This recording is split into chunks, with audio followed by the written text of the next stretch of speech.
السلام عليكم ورحمة الله وبركاته. وعشر كيلوبات برشادة Access Database.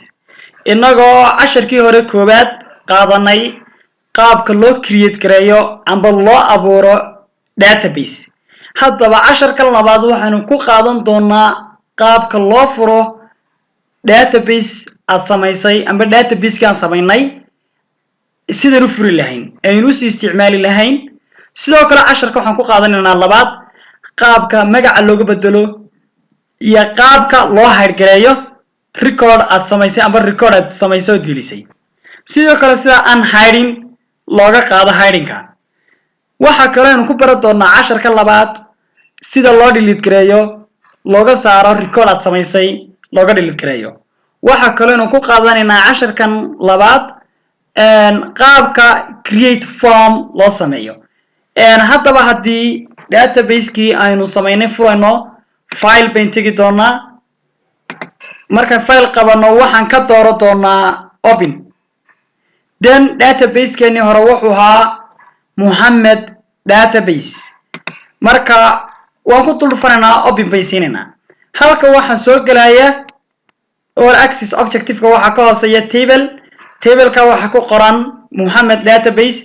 haddii aan rabno inaan magaca ka bedelno mouse-ka ayaynu klik garaynaynaa midigta dan waxaan ka dooran doonaa meesha ku qoran tahay rename meesha ku qoran tahay ayaynu ku dhufanaynaa rename ayaan ku dhufanaynaa marka rename baan ku dhufanaynaa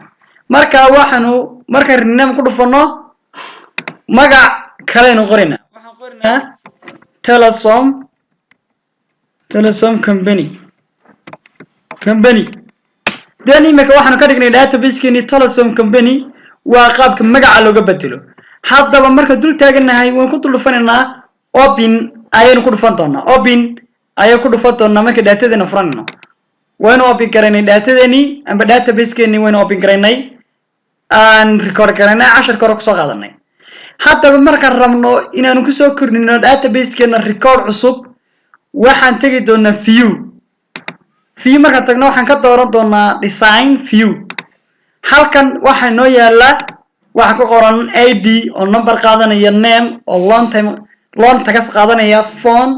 number qaadanaya address short tagas fee oo karana date sidoo kale city ayaa noo qoran waxaan ku soo dari doonaa yes iyo no dan waxaanu sii doonaa yes iyo no ayaan ku dari doonaa isagana sidoo kale waxaan ku dari doonaa subject waan ku dari karnaa subject isagana waan dul tegaynaa waxaan siin doonaa objective aan tegi doonaa intaa markaan kusoo darsano waa record cusub aan kusoo darsanay waxaan tegi doonaa view baan ku noqon doonaa marka data sheet view baan ku dhufanaynaa ayaan ku dhufan doonaa marka wuxuu na weydiinayaa su'aal ah record-yadan aad ku soo dartay ma waxaad doonaysaa inaad table-ka ku isticmaasho marka waxaan odhanaa haa waan rabnaa inaan ku isticmaalno oo yes ayaan ku dhufanaynaa waxaan kusoo darnay marka city waxaan jeednaa yes ama waan kusoo darnay subjectina waan kusoo darnay sidoo kale imika halkan ID baa naga muuqda ID ayaa naga muuqda marka magac baynu record garaynaa marka record garanayso waxaanu tegi doonaa markaynu record garayno 5566 baan qaban doonaa waxaanu record garaynay Cabdi Cusmaan Faarax baan ka dhigi doonaa geedkii hore ka dhignay telephone numberkiisii baan qori doonaa wuxuu galaa xaafadda jigjiga yar waxaan qori doonaa lacagta ama qiimaha $10 dan waxaanu $100 baan ku qornay dan date-kii soo gelin doonaa date-kii waan soo gelinay sidoo kale waxaan doonaa qoranaa Hargeysa tick baynu saari doonaa saasaan ku wadaynaa marka datadii saasay u soo gelaysaa haddii aan rabno qaabka loo hirgeliyo datada halka waxaa ka muuqda ID-gaas aad doonaynaa inaan hirgelino halka ay more ku qoran tahay more ayaan furan doonaa deeto waxaanu kasii tegi doonaa hiding garee more marka tagno hiding columns column kan iga hide garee ayaan ku dhufanayna marka aynu ku hide gareyno imika waxa hide garoysmay qaybtii ahayd id-ga name ba halkaas uu ugu horeeyo id-gi waa hiding haddii aan rabno inaynu unhiding gareyno aynu unhiding ku dhufano more baynu ku noqon doonaa unhiding hiding ka qaad amba unhiding ka dhig unhide field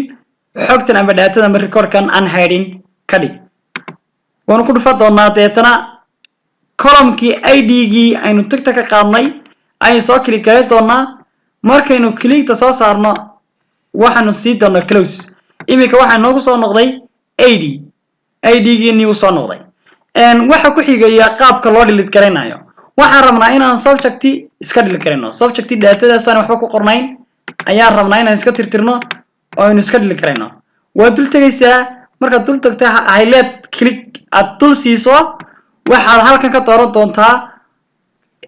delete meesha ka qoran tahay waad furi doontaa markaad halka furto then waxaad ka dooran doontaa delete column inaga delete kara column kan subject waxba kuma jiraan then waxaan sii doonaa yes imika waan iska saarnay waan iska delete gareynay column-kii inta markaynu sameeyno waxa ku xiga qaabka loo sameeyo create form create bin tagi doonaa create ayaan ku dhufan doonaa then waxaan ka dooran doonaa mouse-ka halkan ku hayno ah form halka mouse-ka ku hayno noqonayo form baan ku dhufan doonaa then waan iska sugi doonaa formkeeni waa kan imika formka waa kan formkeeni maxaa halka ku qoran waxa ku qoran Telesom company then id waxa ku xiga name oo Cabdi Cismaan Faarax phone address fee date city yes or no tigraysan waa ka formkeeni waan soo gelinay saas uu noqonaya marka formkeeni soo create kareyno aanu qabanay create waxaanu ka tagnay form marka form tagnay form kaas ka dooranay waa qaabka loo form gareynayo